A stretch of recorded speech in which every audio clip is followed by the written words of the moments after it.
Muy buenas noches. Qué bueno verles aquí de nuevo para estudiar un tema más de la palabra de Dios. Vamos a comenzar con una oración. El título de nuestro tema para hoy es como en los días de Noé. Oremos. Nuestro Padre y nuestro Dios, gracias por habernos traído con bien a este lugar. Gracias porque tenemos tu palabra, una guía segura en un mundo que parece andar sin rumbo. Pedimos la presencia de tu Santo Espíritu al estudiar tu palabra esta noche. Que no regrese a ti vacía, sino que cause el impacto que tú quieres que cause. Te lo imploramos en el nombre de Jesús. Amén. Quiero invitarles esta noche a abrir sus Biblias conmigo al Evangelio según San Mateo, al capítulo 24, y vamos a leer los versículos 37 al 39. Mateo 24 y el versículo 37 hasta el versículo 39. En nuestro tema de ayer estudiamos en cuanto a la destrucción de Sodoma y Gomorra y nos dimos cuenta que la destrucción de las ciudades de la llanura representa una destrucción mayor cuando Cristo venga por segunda vez. El tema que vamos a estudiar esta noche es similar al que estudiamos anoche, solo que no vamos a hablar de Sodoma y Gomorra, sino que vamos a hablar del diluvio. Leo empezando el versículo 37. Mas como en los días de Noé, así será la venida del Hijo del Hombre. Esa es tipología. Como fue allá, será en el futuro. Versículo 38. Porque como en los días antes del diluvio, estaban comiendo y bebiendo, casándose y dando en casamiento, hasta el día en que Noé entró en el arca. Y no entendieron hasta que vino el diluvio y se los llevó a todos. Así será también la venida del Hijo del Hombre. Lo que ocurrió en los días de Noé ocurrirá de nuevo hacia el final de la historia. Es lo que se llama tipología. Lo que sucedió en el pasado ocurrirá en el futuro también. Ahora, para entender lo que vamos a estudiar, tenemos que regresar al libro de Génesis, porque allí es que se relata la historia del diluvio a la cual se refirió el Señor Jesús. Así que regresemos a Génesis, el capítulo 6, y estudiemos primero lo que ocurrió en el pasado y luego vamos a analizar algunos aspectos en cuanto a lo que va a ocurrir en el futuro. Vamos a leer Génesis 6 y el versículo 5, y después de eso vamos a leer los versículos 11 y 12. Dice allí: y vio Jehová que la maldad de los hombres era mucha en la tierra, y que todo designio de los pensamientos del corazón de ellos era de continuo solamente el mal. Parecido a Sodoma y Gomorra, ¿verdad? Según notamos en nuestro estudio de ayer, fíjense las expresiones. La maldad era mucha. Todo designio de los pensamientos del corazón de ellos era de continuo solamente el mal. Ahora es importante notar que los pensamientos eran inicuos, según dice aquí. Pero el pensar mal lleva a actuar mal. Y por eso en los versículos 11 y 12 encontramos el fruto de los malos pensamientos que tenían los antediluvianos. Dice allí en el versículo 11: y se corrompió la tierra delante de Dios, y estaba la tierra llena de violencia. Y miró Dios la tierra, y he aquí que estaba corrompida, porque toda carne había corrompido su camino sobre la tierra. Cuando la Biblia usa la palabra camino, simbólicamente está hablando de conducta. es decir, el diario caminar. Así que aquí dice, se corrompió la tierra delante de Dios, llena de violencia, estaba corrompida, repite de nuevo, toda carne había corrompido su camino o su conducta sobre la tierra. Ahora, la pregunta clave es, ¿cómo es que el mundo pudo llegar a esta condición en solo aproximadamente 1500 años desde la creación, cuando Dios creó un mundo absolutamente perfecto? Para contestar esta pregunta necesitamos ir a los 2 capítulos que aparecen antes del capítulo 6. En el capítulo 4 de Génesis encontramos la genealogía de Caín, es decir, la lista de descendientes de Caín. Esos son los impíos, porque Caín era malo, según 1 de Juan 3:12. Luego, en el capítulo 5 de Génesis, tenemos el linaje de Set, que es el linaje de los justos. Es decir, en el capítulo 4, el linaje de los impíos. En el capítulo 5, el linaje de los justos. Y luego tenemos en Génesis 6, 1 y 2, lo que sucedió. Era el plan de Dios que los justos se mantuvieran separados de los injustos. Pero lamentablemente la Biblia dice que los justos empezaron a entremezclarse con los injustos. Noten Génesis 6, 1 y 2. Aconteció que cuando comenzaron los hombres a multiplicarse sobre la faz de la tierra y les nacieron hijas, viendo los hijos de Dios, que son los descendientes de Set, el linaje de los justos, viendo los hijos de Dios que las hijas de los hombres, 3 mujeres inicuas se mencionan en el linaje de Caín, dice, vieron los hijos de Dios que las hijas de los hombres eran hermosas y tomaron para sí mujeres, escogiendo entre todas. La razón por la cual el mundo llegó a la condición en la cual estaba, donde había muy pocos justos, es porque los fieles de Dios se casaron y se relacionaron con las mujeres infieles del linaje de Caín. Por eso el apóstol Pablo dijo, no os unáis en yugo desigual con los incrédulos, porque últimamente lo que sucede no es que los incrédulos se vuelven crédulos, sino que los crédulos se vuelven incrédulos. Pero gracias a Dios había un remanente fiel en ese mundo. En contraste con los pecadores, Dios tenía un remanente. El remanente era muy pequeño, solamente 8 fieles, y todos eran miembros de la misma familia. No cabe duda que cuando vino el diluvio había millones de personas en el planeta Tierra, porque habían pasado 1656 años desde la creación, en un mundo a donde no había prácticamente enfermedad, en un mundo donde no había escasez de recursos naturales, en un mundo donde los hombres vivían hasta tener casi 1000 años. ¿Cuántos hijos puede tener un hombre de 1000 años? Bueno, 969 fue el que más vivió. Estoy redondeando el número. Te dicen, bueno, los hombres no tienen hijos, pero sí cooperan, ¿verdad que sí? Ahora, si los hombres vivían esa cantidad de tiempo, indudablemente las mujeres también eran muy longevas. Es decir, que en ese mundo no cabe duda que había millones de personas. Y sin embargo, la Biblia nos dice que solamente había 8 fieles. Y más específicamente dice que Dios halló a uno justo. A veces pensamos que las mayorías están con Dios. Decimos, oh, las iglesias grandes están. Dios está con las iglesias grandes, con la mucha gente.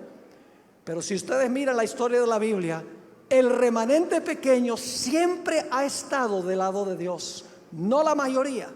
La mayoría generalmente está equivocada. Vamos a leer en cuanto a ese remanente fiel en Génesis 6, 9 y luego vamos a leer el capítulo 7 y el versículo 1. Génesis 6, 9 nos dice lo siguiente: estas son las generaciones de Noé. Noé, varón ¿qué? Justo. Era ¿qué más? Perfecto en sus generaciones. Con Dios caminó Noé.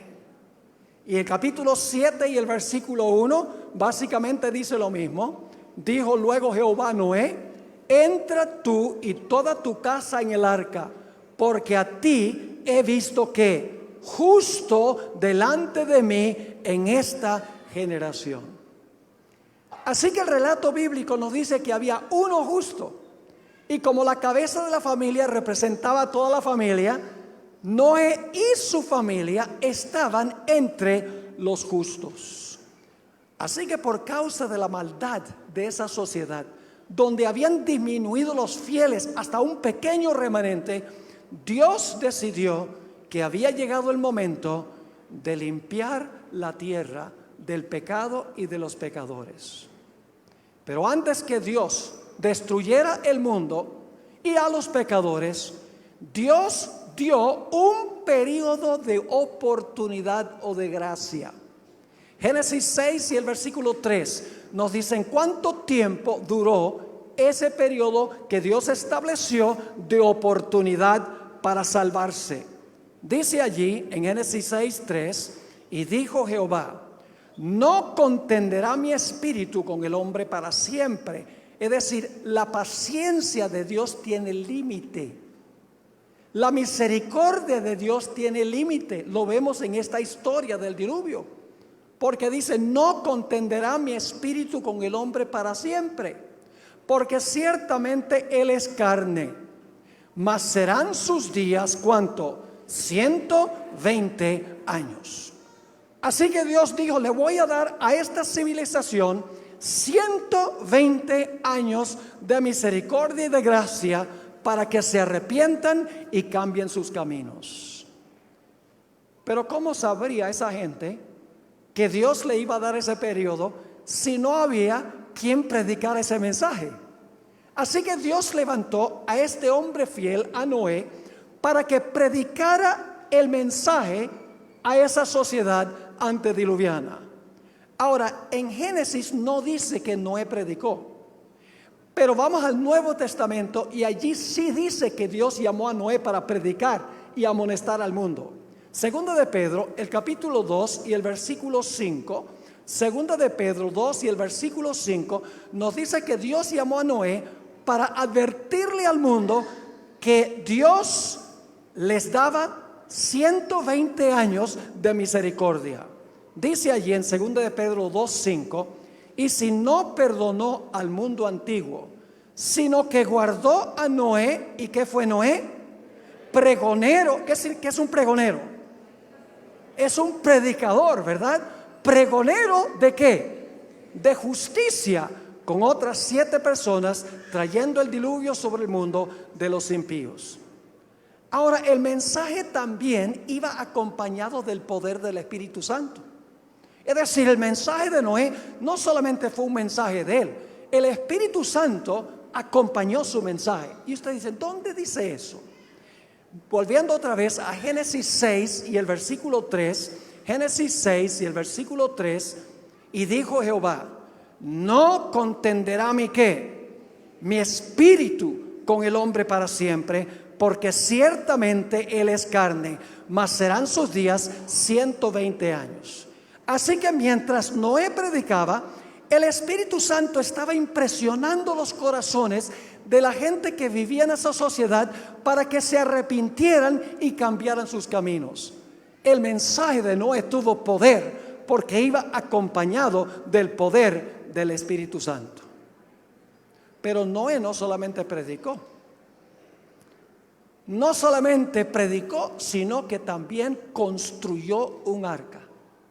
Mostró su fe por sus obras. Noten lo que dice en Hebreos 11 y el versículo 7.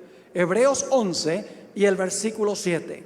Noé demostró que él tenía fe en lo que Dios le dijo, que iba a haber un diluvio, porque él implementó, fue a buscar los serruchos, fue a buscar los clavos para cortar la madera y construir el arca. Dice allí en Hebreos 11 y el versículo 7, por la fe Noé, cuando fue advertido por Dios acerca de las cosas que aún no se veían, con temor, ¿qué hizo? Preparó el arca en que su casa se salvase, y por esa ¿qué? Por esa fe condenó al mundo y fue hecho heredero de la justicia que viene por la fe. ¿Qué clase de fe tenía Noé? Una fe ¿qué? Una fe que obra. Si Noé hubiera dicho, viene un diluvio, el mundo se va a llenar de agua, y la gente dice, ¿qué vamos a hacer? Y él dice, Dios proveerá. La gente como que no le hubiera creído mucho. Pero a pesar de que nunca había llovido, Noé predicó que iba a venir un diluvio y que iba a inundar toda la tierra. Ahora, permítame decirles algo en cuanto al mundo antes del diluvio. Nunca había llovido. En la creación, según Génesis 1:2, el planeta Tierra estaba completamente cubierto de agua antes de la creación. En Génesis 1:7 nos dice que Dios, el segundo día de la creación, tomó parte del agua que cubría el planeta y la colocó arriba para que la tierra fuera como un invernadero, y tomó parte del agua y la colocó debajo de la tierra. Se conoce como las ventanas del cielo y las fuentes del gran abismo. Ahora, ¿por qué colocó Dios esa capa de agua o de vapor encima de la tierra? Para que hubiese un clima uniforme. ¿Por qué colocó el agua debajo de la tierra? Para tener un sistema de riego automático. En Génesis, el capítulo 2 y el versículo 5 y 6 dice que a ciertas horas del día subía un vapor de la tierra que regaba la tierra.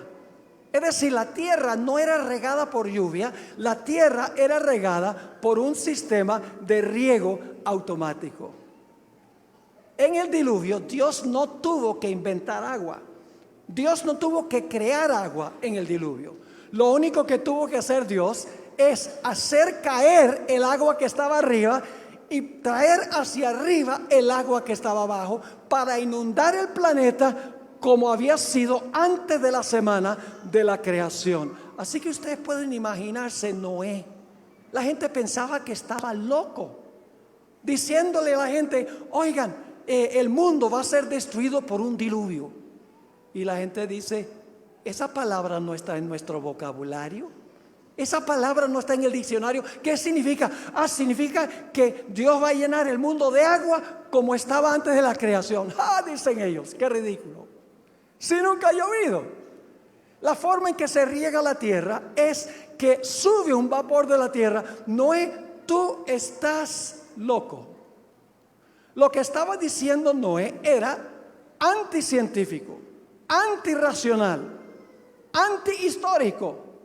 Y sin embargo Noé mostró su fe.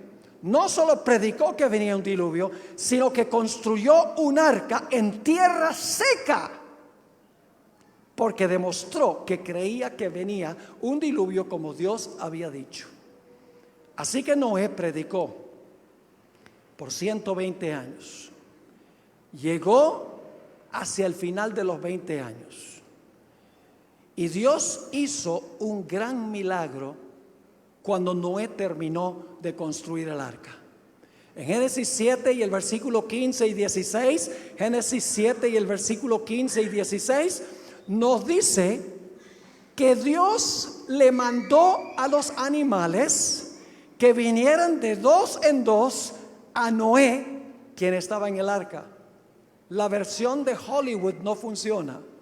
En la versión de Hollywood, los hijos de Noé tienen sogas en los animales y están arrastrando a los animales para meterlos en el arca. Pero noten lo que dice la Biblia en cuanto a los animales.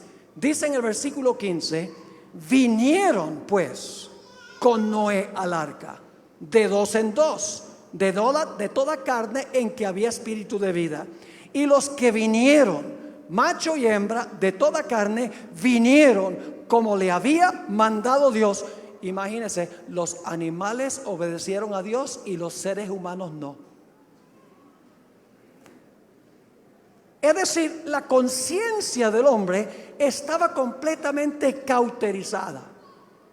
Así que una vez que entraron todos los animales en el arca, Noé se paró en la puerta del arca e hizo un último llamado a esa civilización.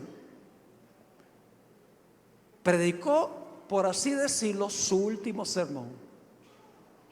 ¿Y cuántos aceptaron el mensaje? Nadie. Y por lo tanto ahora Noé y su familia entraron al arca, y vamos a ver en un momento que se cerró la puerta. Cuando se cerró la puerta, el Espíritu Santo dejó de contender con los corazones de los seres humanos. Vamos a leer en cuanto al cierre de la puerta. Noé no cerró la puerta. ¿Quién cerró la puerta? Dios cerró la puerta. Dice allí en Génesis 7:16, y los que vinieron, macho y hembra, de toda carne vinieron, como le habían mandado Dios. Y luego, ¿qué dice? Y Jehová le cerró la puerta. Cuando esa puerta se cerró, todos los casos estaban decididos para vida o para muerte. Los que estaban dentro del arca estaban salvos, los que estaban fuera del arca estaban perdidos. No había forma de cambiar de lado. El destino de cada uno estaba ya fijo. Y sin embargo, algo muy interesante. Noé predicó 120 años. Imagínense una campaña evangelística de estas que dura 120 años. Si Noé hubiera trabajado con una institución hoy en día como evangelista, ya lo hubieran votado. Porque predicó 120 años y el fruto fueron 7 personas y todas eran miembros de su propia familia. Es decir, la vasta mayoría, millones y millones, rechazaron el mensaje. Y dentro del arca había solamente un pequeño remanente fiel. Así que se cerró la puerta. Y enseguida comenzó a llover. No comenzó a llover enseguida. Noten Génesis 7 y el versículo 10. Génesis 7 y el versículo 10. Aquí está hablando Dios a Noé y dice: porque pasados aún 7 días, yo haré llover sobre la tierra 40 días y 40 noches, y raeré de sobre la tierra, la faz de la tierra, a todo ser viviente que hice. Y luego dice: y sucedió que al 7º día las aguas del diluvio vinieron sobre la tierra. Ahora tenemos que hacernos una pregunta. ¿Por qué es que después que se cerró la puerta, Dios permitió que pasaran 7 días, Noé y su familia en el arca, y los impíos vivos afuera del arca? La respuesta es muy sencilla. ¿Creen ustedes que la fe y la confianza de Noé y su familia en la palabra de Dios fue severamente probada durante esos 7 días? Imagínense, pasa un día, cielo azul. 2 días, cielo azul. 3er día, 4º día, 5º día, 6º día. Cada día que pasa, la fe de Noé y su familia en la palabra de Dios es severamente probada. ¿Cómo creen ustedes que se portaron los que estaban fuera del arca por cada día que pasó? Cada día más altaneros, cada día más violentos. Es decir, la fe de los de adentro fue probada cuando se cerró la puerta y los impíos se volvieron cada vez más altaneros durante esos 7 días. ¿Saben por qué es que Dios permitió que pasaran 7 días? Porque Él quería enseñar que como en los días de Noé, así será la venida del Hijo del Hombre. Vamos a ir a eso en unos momentos.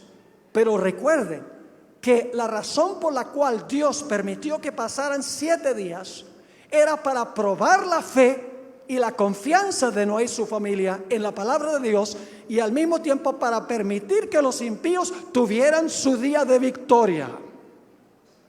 Y luego, después de los 7 días, vino el agua. Vamos a leer Génesis 7 y el versículo 11. Génesis 7, 11.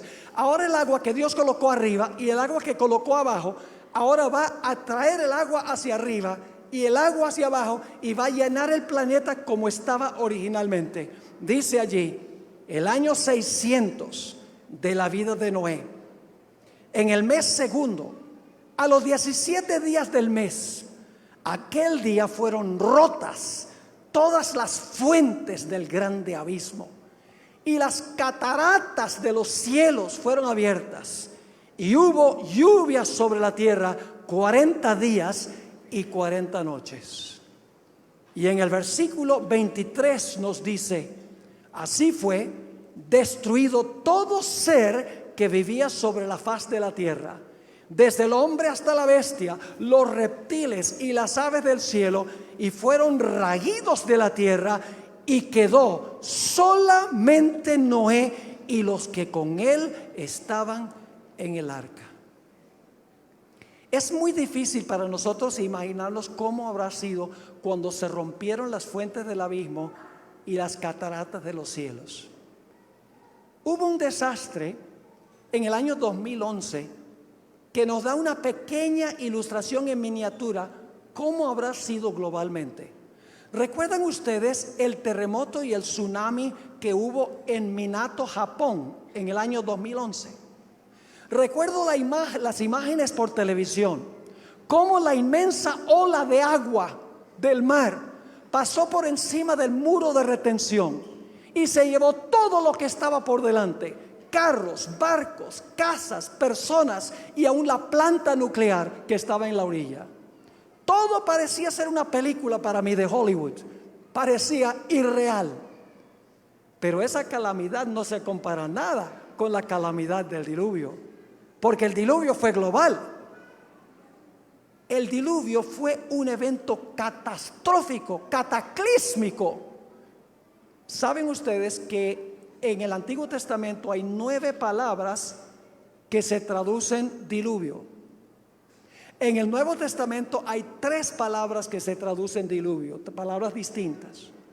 Pero cuando se trata del diluvio en los días de Noé, se usa una palabra exclusivamente para ese diluvio en el Antiguo Testamento, la palabra Mabul, es decir, está en una categoría especial.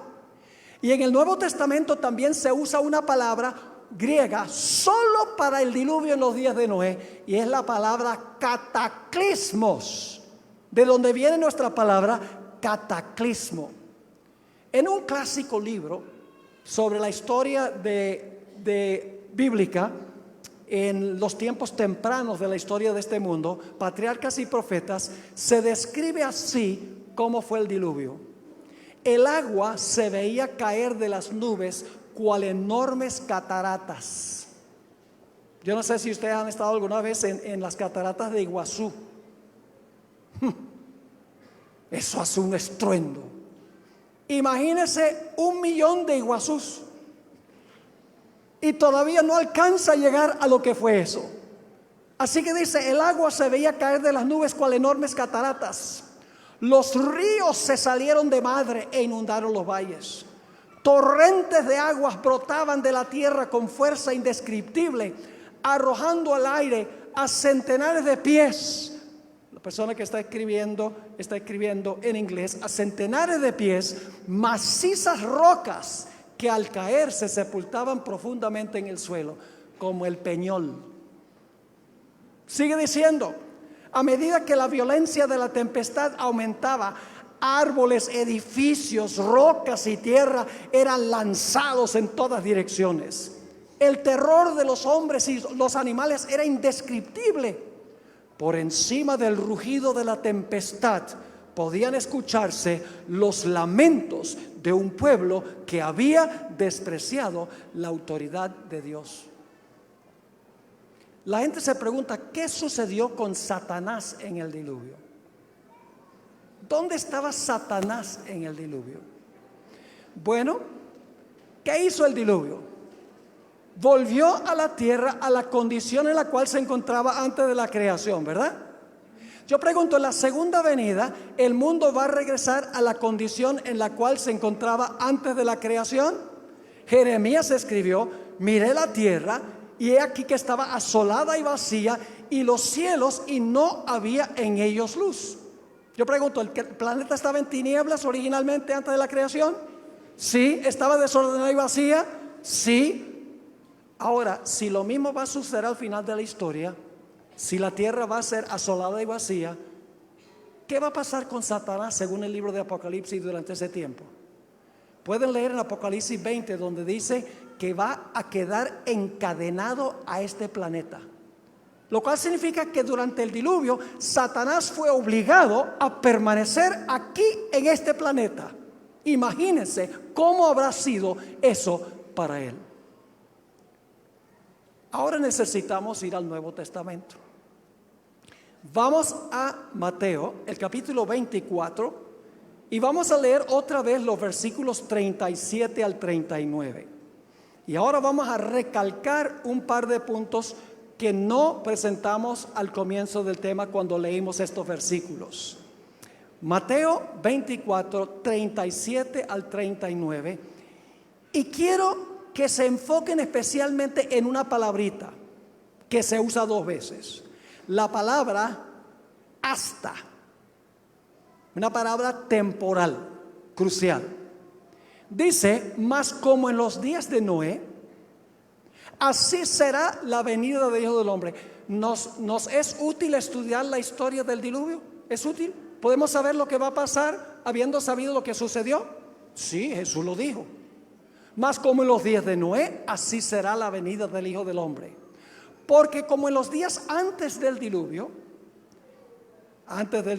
importante, estaban comiendo y bebiendo, casándose y dando en casamiento, es decir, estaban llevando adelante su vida rutinaria, como todos los días, hasta el día en que Noé entró en el arca. Ahí está el primer hasta. El primer hasta marca cuál punto de tiempo. Cuando Noé y su familia, ¿qué cosa? Entraron al arca y se cerró ¿qué? Y se cerró la puerta. Pero ahora sigamos leyendo. Dice, y no entendieron. ¿Quiénes no entendieron? ¿Quiénes no entendieron? Los que estaban fuera del arca. ¿Qué no entendieron? No entendieron hasta que vino el diluvio y se los llevó a todos. ¿Qué no entendieron los que estaban fuera del arca hasta que vino el diluvio? No entendieron que estaban ¿qué? Perdidos.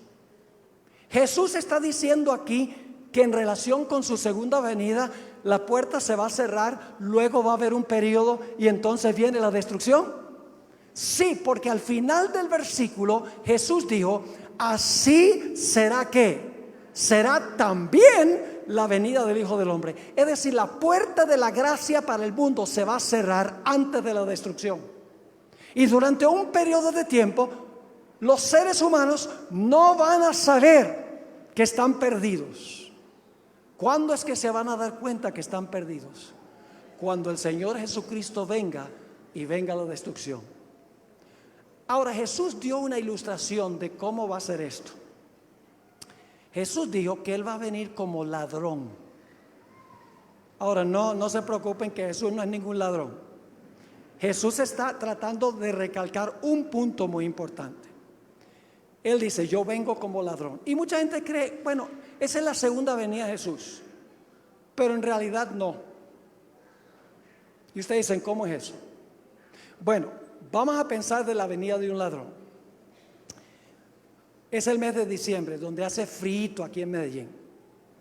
¿verdad que sí? Un poco más frío en diciembre, a pesar del cambio climático, ¿verdad? Un poquito menos. Está soplando el viento, han trabajado todo el día, llegan a la casa después de trabajar todo el día cansados, se comen la sopita y luego después de comer la comida liviana, se sientan en la silla más cómoda que tienen a ver las noticias y se empiezan a dormir. Dice, ay, yo me voy a ir a acostar. Y la persona va y se acuesta. Debajo de las cobijas, calienticos. Y cuando está debajo de las cobijas, se me olvidó trancar la puerta. Esto está tan calientico y tan cómodo aquí. Me da guayabo salirme de aquí.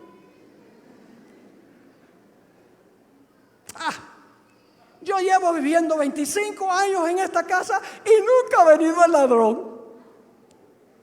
Y la persona se queda en la cama y esa noche llega el ladrón. A medianoche. ¿Y la gente en la casa qué está haciendo? Todos están durmiendo. Y el ladrón entra a la casa, se roba el televisor, el iPad, la computadora, el dinero, todo lo que consigue y se va. Los que están en la casa entendieron que llegó el ladrón. No entendieron que llegó el ladrón. ¿Por qué? Porque estaban dormidos. Por eso Jesús dijo, velad. Porque no saben cuándo la puerta se va a cerrar. ¿Cuándo es que la familia descubre que el ladrón vino? Descubren que el ladrón vino por la mañana cuando se despiertan, pero ya es demasiado tarde. ¿Están entendiendo lo que está diciendo Jesús? Es decir, la puerta de la gracia es la llegada del ladrón. Como se cerró la puerta antes del diluvio, se va a cerrar la puerta de la gracia para el mundo.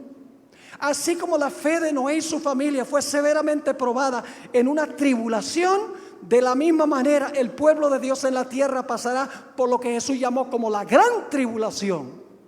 Y así como los impíos se volvieron cada vez más altaneros contra Noé y su familia, de la misma manera los impíos se van a volver altaneros contra el pueblo de Dios. No sabiendo los impíos que están perdidos, sino hasta que venga la destrucción. Ahora quiero compartir con ustedes un ejemplo que ustedes van a entender, no los súper jóvenes, sino los que estaban vivos en noviembre de 1985 y habían alcanzado la edad de la razón. Yo pregunto, ¿será posible que se va a cerrar la puerta de la gracia de la tierra, en la tierra y va a tomar a la gente por sorpresa? ¿Ustedes creen que va a tomar a la mayoría de la gente por sorpresa? Sí. Ahora escuchen. El miércoles 13 de noviembre de 1985, la ciudad de Armero quedó completamente sepultada, como ustedes saben, por una avalancha de barro causada por la erupción del volcán Nevado del Ruiz.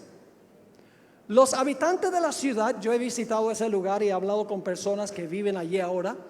Los habitantes de la ciudad estaban confiados de que si hubiese una erupción del volcán, el barro seguiría el cauce del río que se mueve hacia el occidente de la ciudad.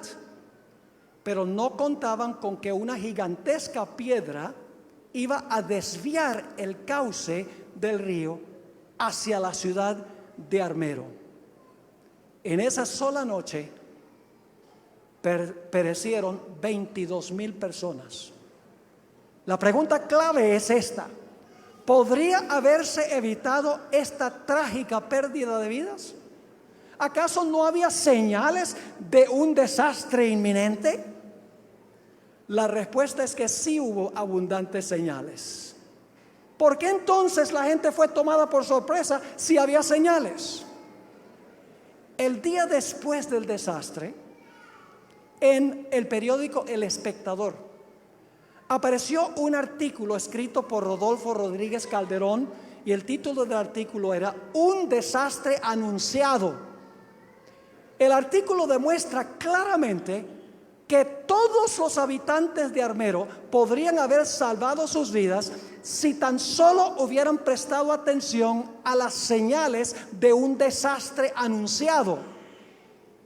El problema es que la gente escogió ignorar las señales y las advertencias. ¿Cuáles eran las señales? Les comparto lo que decía este artículo el día después del desastre. 11 meses antes del desastre, la montaña había comenzado a echar humo. Debido al calor intenso, la capa suave de nieve que cubría la cima de la montaña se convirtió en una sólida masa de hielo. El nivel del agua de los ríos y las quebradas aumentó marcadamente debido a la cantidad de nieve que se estaba derritiendo. La fumarola de ceniza, que el primer día alcanzó 50 metros, luego aumentó 2 días después a 300 metros, el día antes del desastre había subido a una altura de 5.500 metros. El 11 de septiembre la tierra comenzó a temblar en una intensidad de 3 en la escala de Mercalli.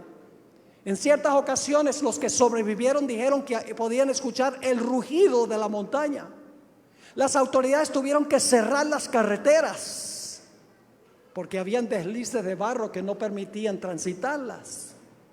Los que sobrevivieron afirmaron que no era posible mantener las casas y los muebles limpios. Estaban todo el tiempo llenos de arcilla. La gente podía sentir el olor de azufre en el aire. La noche del desastre hubo una lluvia torrencial con un viento de la intensidad de un huracán.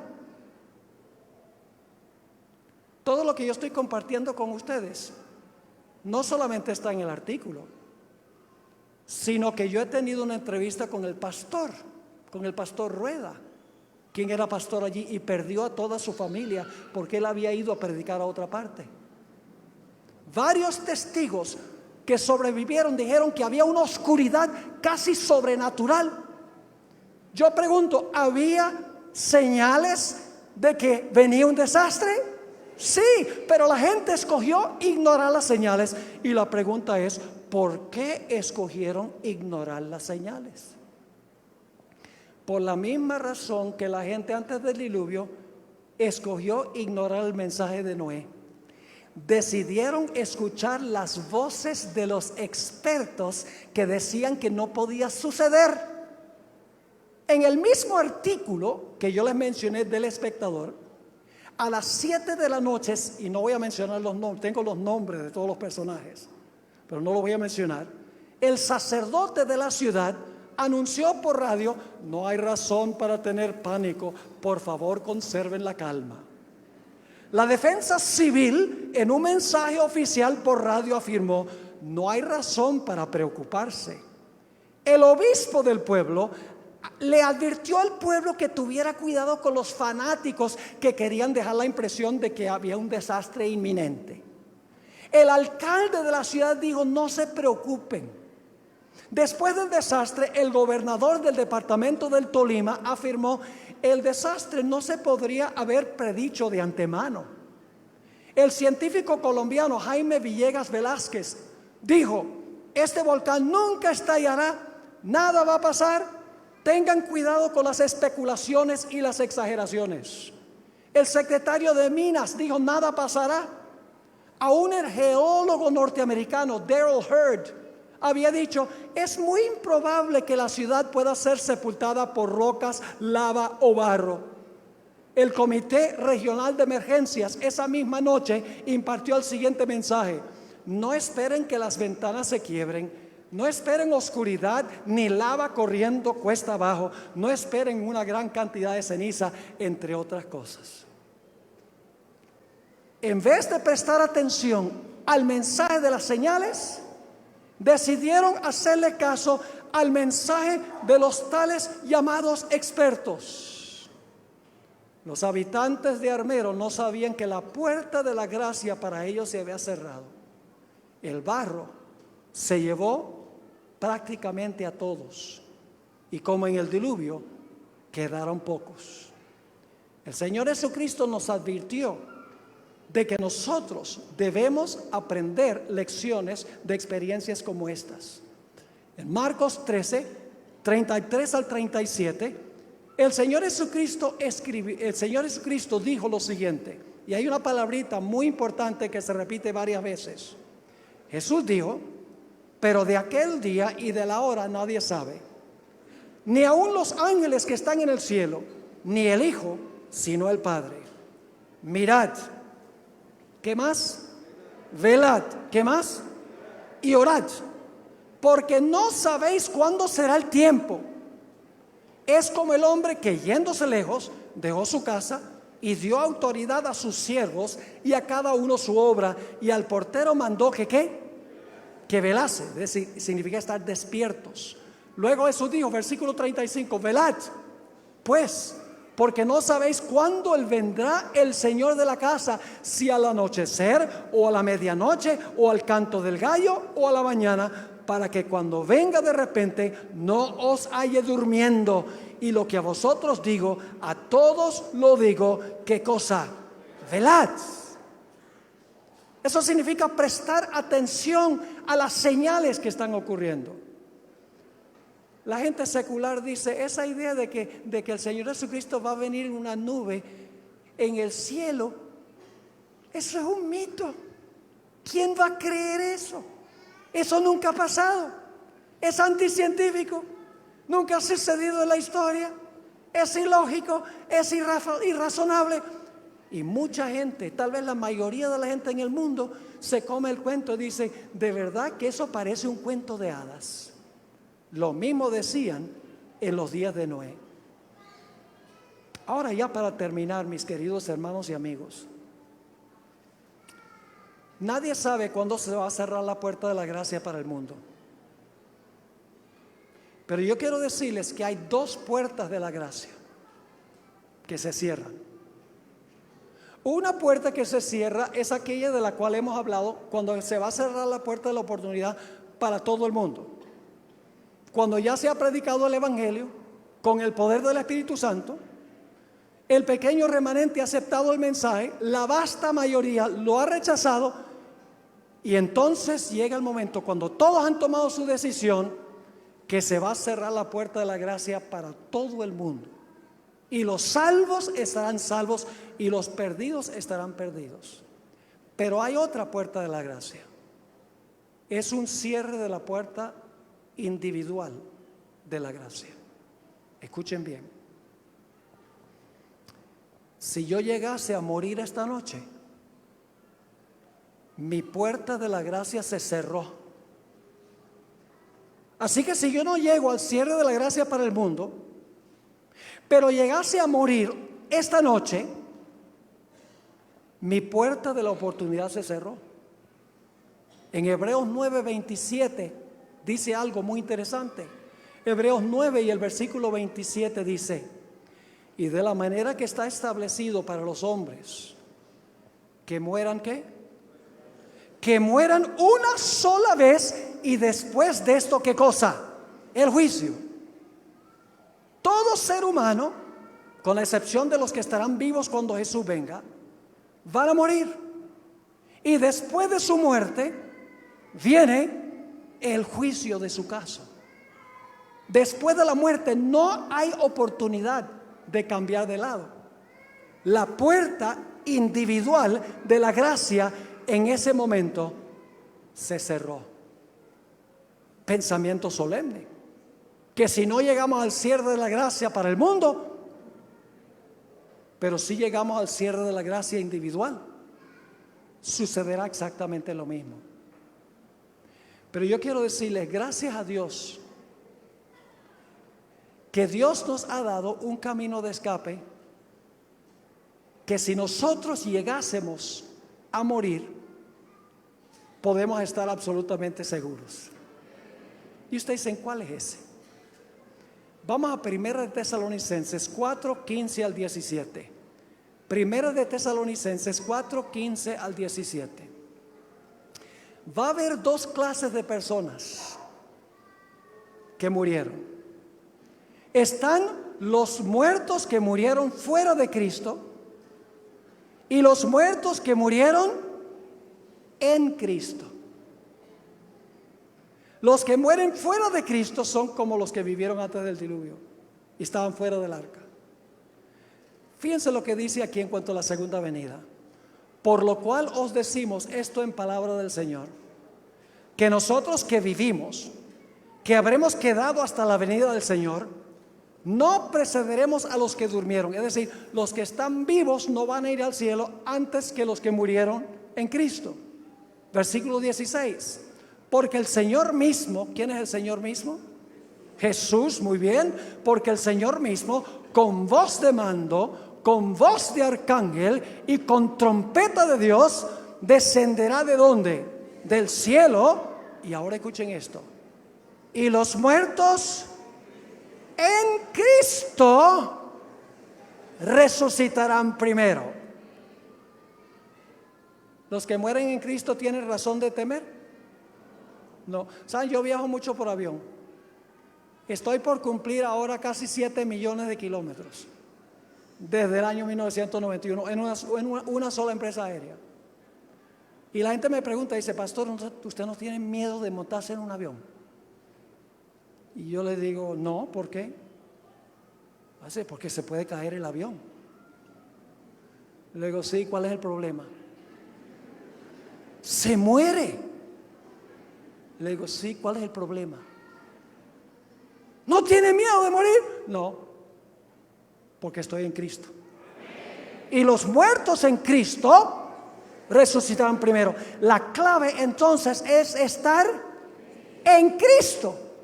Y si morimos, nuestro caso está seguro. Ahora la pregunta clave es, ¿cómo podemos nosotros estar en Cristo? ¿En qué momento es que llegamos a estar en Cristo?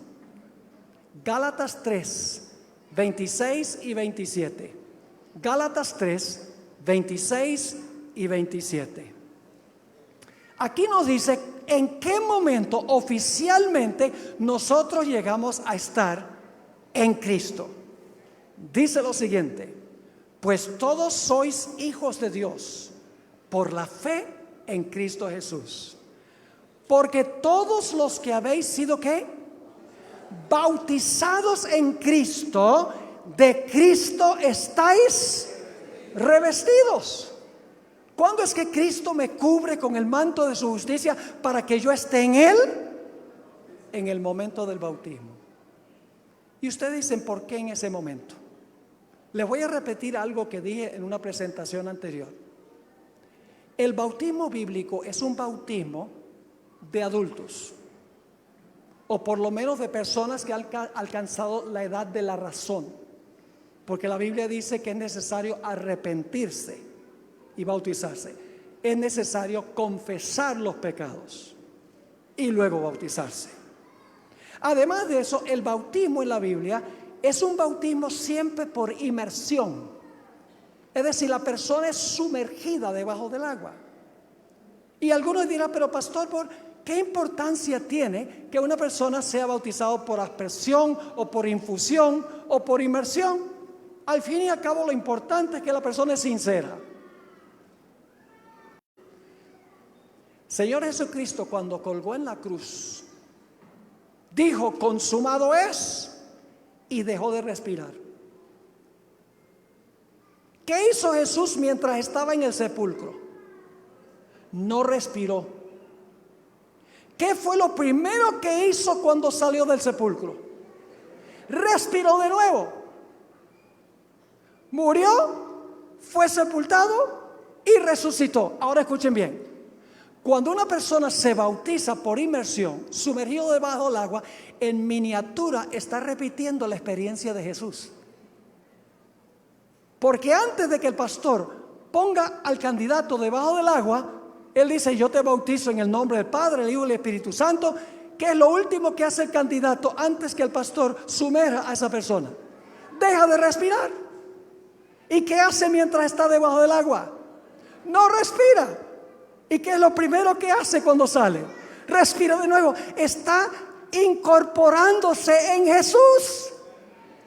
En miniatura está siendo incluido en Cristo Jesús.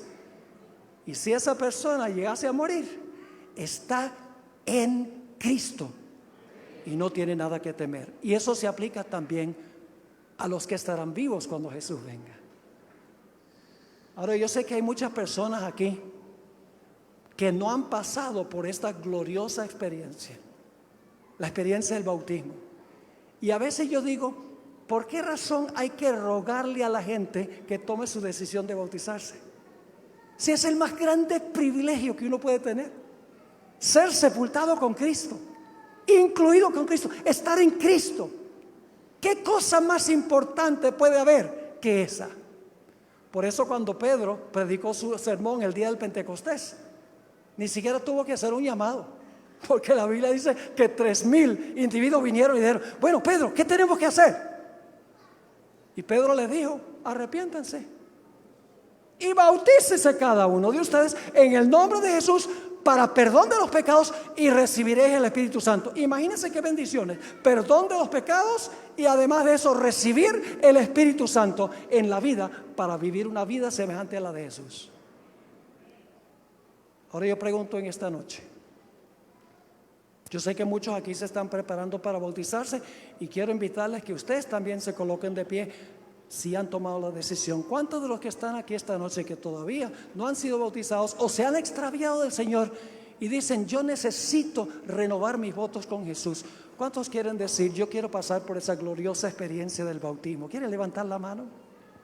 Por favor, pónganse de pie, yo voy a orar por ustedes. Mejor dicho, vengan aquí adelante. Los que están parándose, vengan aquí adelante, yo voy a orar por ustedes. Yo voy a orar por todos los que están respondiendo a este llamado. No dejes pasar esta oportunidad. ¡Qué gloriosa oportunidad es esta! El Espíritu Santo te está llamando en esta noche. Gloria a Dios. Acérquense aquí porque queremos que todos estén aquí cerquita en la plataforma. Tenemos también personas que están en el auditorio. Quiero invitar a los que están en el auditorio que por favor, si pueden movilizarse acá y unirse a este grupo, sería maravilloso. Y tenemos también personas en la cancha. No sé si pueden venir rápidamente también los que están en la cancha. Les invitamos a que se unan a este grupo que tenemos aquí en la plataforma. Por favor, vengan. Los niños que han alcanzado la edad de entender lo que significa entregarse a Jesús también pueden venir. Los jóvenes pueden venir. Los de la tercera edad pueden venir. La puerta está abierta para todos los seres humanos, todos los que no han pasado por esta gloriosa experiencia. La Biblia dice, hoy es el día de la salvación. Si hoy oyeres su voz, no endurezcáis vuestro corazón. ¿Saben ustedes que hay dos poderes aquí en esta noche? Está el poder de Jesús y del Espíritu Santo diciéndote en el oído, responde al llamado, escoge estar en Cristo. Y por el otro lado hay un poder que está diciendo, no, es demasiado difícil, no vas a poder vivir la vida cristiana. ¿Qué van a decir tus amigos? ¿Qué va a decir tu familia? No hagan caso a nada de eso. Sencillamente oigan la voz de Cristo Jesús. ¿Hay alguien más aquí en esta noche que quiere decirle al Señor Jesús, sí, pastor, yo también a esta noche estoy tomando mi decisión, quiero estar en Cristo, que si llegase a morir puedo tener la certeza de una gloriosa resurrección en aquel día cuando Jesús regrese? Damos gloria a Dios por este lindo grupo. Gloria al Señor. El Espíritu Santo ha obrado. Quiero felicitarlos por tomar la mejor decisión de su vida. No hay decisión más importante que esta, porque es una decisión de vida eterna. No para vivir en este mundo, sino para vivir en un mundo mejor. Gloria a Dios. Vamos a esperar unos instantes para ver si alguna de las personas que están en el auditorio y las personas que están en la cancha tienen la oportunidad de venir y unirse a este grupo. Si alguien más aquí en este auditorio, en este templo, quiere venir y unirse a este grupo, este es el momento de hacerlo. No dejen pasar esta oportunidad. escuchemos las notas del piano y meditemos, inclinemos nuestros rostros, cerremos nuestros ojos y pidámosle, hermanos y hermanas, que aquellas personas que deben responder a este llamado lo hagan esta noche. Oremos fervientemente para que el Espíritu Santo toque los corazones de cada persona que necesitan decidir esta noche. Que el Espíritu Santo gane la lucha en sus corazones.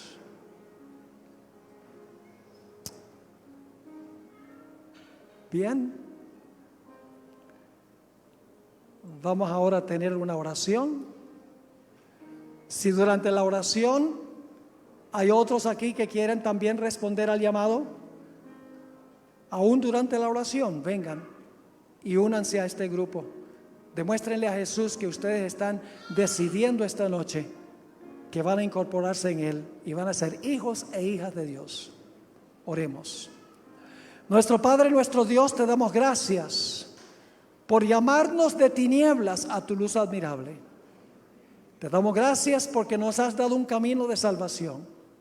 Gracias porque no nos dejaste en este mundo para perecer, sino que enviaste a Cristo Jesús para vivir una vida perfecta, para cargar nuestros pecados, para que nosotros podamos ser aceptos en el amado.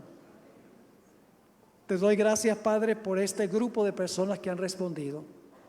También tenemos personas que están viendo a través del internet.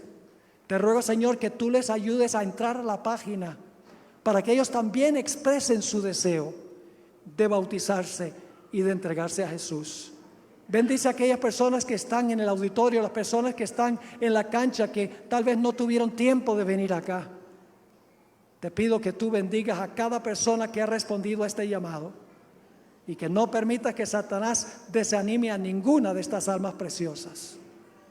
También te ruego, Señor, por aquellas personas en nuestro medio que sienten el deseo de tomar esta decisión, pero alguien o algo está estorbando.